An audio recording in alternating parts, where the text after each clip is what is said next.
1857 میں لکھا ہے تاریخ مورخ نے 14,000 علماء کو پھانسیوں کے پھندے پر لٹکایا گیا۔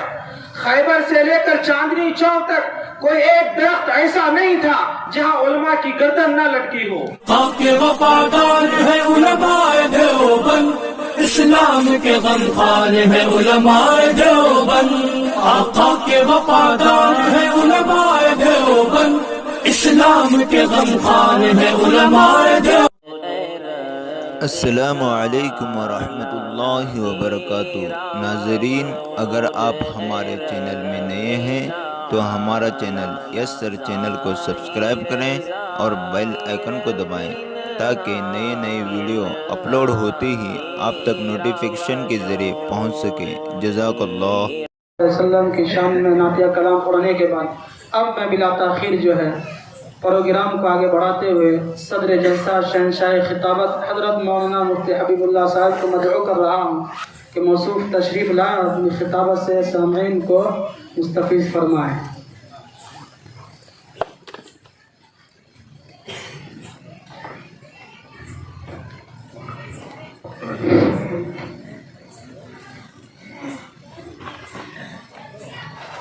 بسم اللہ الرحمن الرحیم، نحمده ونصلي على رسوله الكريم، اما بعد فاعوذ باللہ من الشیطان الرجیم، بسم اللہ الرحمن الرحیم، والذین جاہدوا فینا لنہدینہم سبلنا وإن اللہ لمع المحسنین۔ صدق اللہ العظیم۔ یہ دنیا اہل دنیا کو وسیع معلوم ہوتی ہے، نظر والوں کو اجڑی ہوئی معلوم ہوتی ہے۔ یہ کس نے کر دیا مجھ کو سب دوستوں سے بیگانہ، اب یہ دوستی بھی دشمنی معلوم ہوتی ہے۔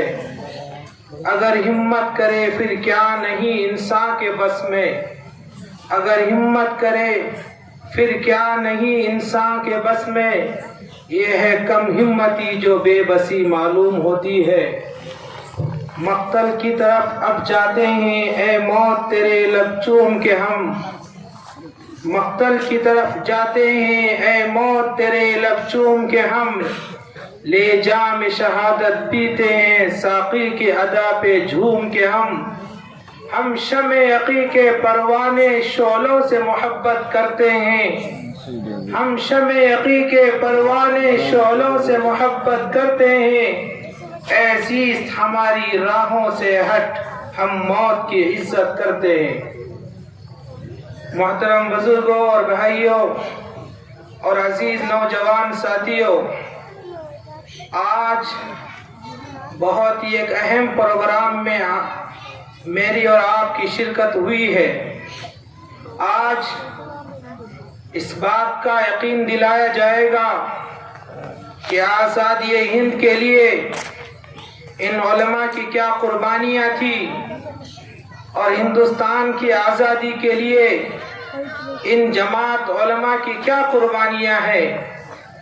اس ہندوستان میں مسلمانوں کی حکومت 800 سال تک رہی ہے، اس کے بعد ناپاک قدم انگریزوں نے رکھے۔ 1799 میں ٹیپو سلطان شہید رحمت اللہ علیہ کو شہید کر دیا گیا اور یہ تاریخ بڑھتی گئی۔ 1803 میں جنگ ہوئی اور اس جنگ خدا کی شان کہ وہ جنگ مسلمان ہار گئے اور مسلمان علماء اور مسلمان چھپ گئے، اور علماء چھپ کر کے انہوں نے پھر ایک پروگرام بنایا۔ پھر 1857 میں شاملی کے میدان میں پھر دوبارہ لڑائی ہوئی، جس کی باغ دوڑ حاجی امداد اللہ مہاجر مکی اور مولانا رشید احمد گنگوئی اور حافظ ضامن شہید رحمت اللہ علیہ نے سنبھالی، اور قاسم العلوم والخیرات حضرت مولانا قاسم نانوتوی رحمت اللہ علیہ نے سنبھالی۔ پھر اللہ کی شان کہ وہ جنگ بھی ہار گئے۔ وہ جنگ بھی ہار جانے کے بعد اب انگریز نے وارنٹ جاری کر دیا کہ جہاں پر حاجی امداد اللہ ملتے ہیں انہیں جیل میں ڈال دیا جائے۔ جہاں مولانا رشید احمد ملتے ہیں انہیں جیل میں ڈال دیا جائے، اور جہاں مولانا قاسم نانوتوی ملتے ہیں انہیں جیل میں ڈال دیا جائے۔ حافظ ضامن تو اسی جنگ میں شہید ہو گئے تھے، علماء چھپ گئے، علماء بیٹھ گئے، اور علماء بیٹھ کر سر جوڑ کر بیٹھ گئے۔ اب ہندوستان سے اسلام کو کیسے باقی رکھنا ہے، قرآن کو کیسے باقی رکھنا ہے، اور ہندوستان میں اذانوں کو کیسے باقی رکھنا ہے؟ علماء جڑ گئے، اور علماء نے اپنا دیکھا کہ ہم اس آنے والی ظالم حکومت، اس آنے والی ظالم گورے انگریزوں کا مقابلہ نہیں کر سکتے، لہٰذا بیٹھ کر انہی دنوں میں انگریزوں نے اعلان کیا تھا کہ دیکھو، اگر جو تمہارے بچے ہیں ہم تمہارے بچوں کو فری میں پڑھائیں گے، تمہارے بچوں کو کھانا بھی دیں گے، تمہارے بچوں کو کپڑا بھی دیں گے، تمہارے بچوں کو ساری سہولیات دیں گے۔ حالانکہ وہ بچے مجاہدوں کی اولاد تھی، وہ بچے سپہ سالار کی اولاد تھی، لہٰذا یہ اللہ والوں کی جماعت بیٹھ گئی، اور انہوں نے بھی آواز لگائی کہ ہم بھی ایک مدرسہ بنا رہے ہیں، ہم بھی بچوں کو مفت میں پڑھائیں گے، بچوں کو مفت میں کھانا دیں گے، بچوں کا سارا انتظام کریں گے۔ خدا گواہ ہے، انگریز کے پاس میں حکومت تھی، مال تھا، دولت تھی، سب کچھ تھا، وہ کرنا چاہے تو سب کچھ کر سکتا تھا، لیکن علماء کے پاس تو پہننے کے لیے کپڑے نہیں تھے، وہ اپنی لنگیوں پہ تھے، ان کے پاس تو کھانے کے لیے دال روٹی بھی نہیں تھی، لیکن ایک اللہ کے بھروسے پر انہوں نے ملک میں اعلان کیا کہ آؤ ہم تمہارے بچوں کو پڑھائیں گے، تمہارے بچوں کو سکھائیں گے، تمہارے دلوں میں قرآن کی آیتوں کو ڈالیں گے۔ لہٰذا علماء نے آواز لگائی، 1867 میں دیوبند کی بنیاد رکھی گئی۔ میرے بھائیوں، ایک تاریخ بتاتا چل رہا ہوں، آپ ذرا دھیان رکھیں، توجہ رکھیں۔ پھر اس کے بعد کیا ہوا؟ ہمارے آب و اجداد کی تاریخ کئی سو سال سے چل رہی تھی۔ 1883 میں کانگریس بنی ہے، کانگریس کو پتا بھی نہیں تھا کہ اس سے پہلے کتنے علماء نے قربانیاں دی ہے۔ 1857 میں لکھا ہے تاریخ مورخ نے، 14,000 علماء کو پھانسیوں کے پھندے پر لٹکایا گیا۔ خیبر سے لے کر چاندنی چوک تک کوئی ایک درخت ایسا نہیں تھا جہاں علماء کی گردن نہ لٹکی ہو۔ کتنے ہزار، 52,000 سے زیادہ مسلمانوں کو شہید کر دیا گیا۔ 1803 میں بھی شہید کیا گیا، 1857 میں بھی شہید کیا گیا۔ علماء کی ایک تاریخ ہے، اگر آپ لال قلعے میں جا کر یا دلی کی جامع مسجد کے میدانوں میں پوچھو گے، اگر اس مٹی کو نچڑو گے تمہیں مجاہدوں کا خون نظر آئے گا۔ تمہیں اپنے آپ کو کمتر نہیں سمجھنا چاہیے، اس دیش کے ہم مسلمان ہیں، اول شہری ہیں، ہمارا حق ہے، ہمارے آب و اجداد نے قربانیاں دی ہے۔ جس طرح ہم پہلے شان سے جیتے تھے، انشاءاللہ آج بھی اور جب تک قیامت رہے گی ہم شان تک جیتے رہیں گے۔ اس لیے کہ حضور اکرم صلی اللہ علیہ وسلم نے فرمایا تھا صحابہ کو، اے میرے صحابہ، مجھے ہندوستان سے علم کی خوشبو آ رہی ہے، اور یہ علم کی خوشبو ایک زمانے کے لیے نہیں، ایک دن کے لیے نہیں، یا ایک صدی کے لیے نہیں، یہ خوشبو قیامت تک ہوتی ہے۔ اس لیے کہ حضور جو بات فرماتے ہیں وہ کسی زمانے تک کے نہیں بلکہ قیامت تک فرماتے ہیں، اس لیے ہمیں کوئی مٹا نہیں سکتا۔ جب اس گلستان کو خون کی ضرورت پڑی، سب سے پہلے گردن ہماری کٹی۔ جب اس گلستان کو خون کی ضرورت پڑی، سب سے پہلے گردن ہماری کٹی۔ پھر بھی یہ کہتے ہیں اہل چمن، یہ وطن ہمارا ہے تمہارا نہیں۔ میرے بھائیوں، 1883 کے بعد میں پھر اس کے بعد علماء حضرت مولانا محمود الحسن دیوبندی رحمت اللہ علیہ نے تحریک ریشمی رومال چلائی۔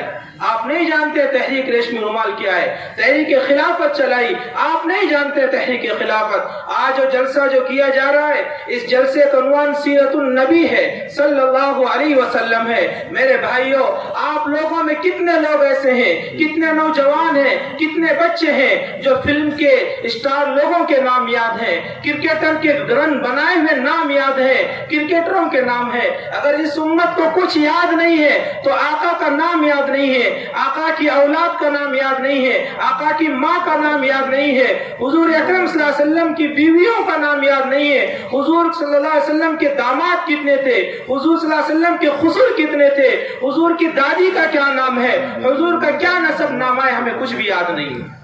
آج اسی جمعیت علماء کے پلیٹ فارم پر ہم نے ان کو کہا کہ آپ اب ضرورت ہے کہ حضور کی سیرت کو عام کیا جائے،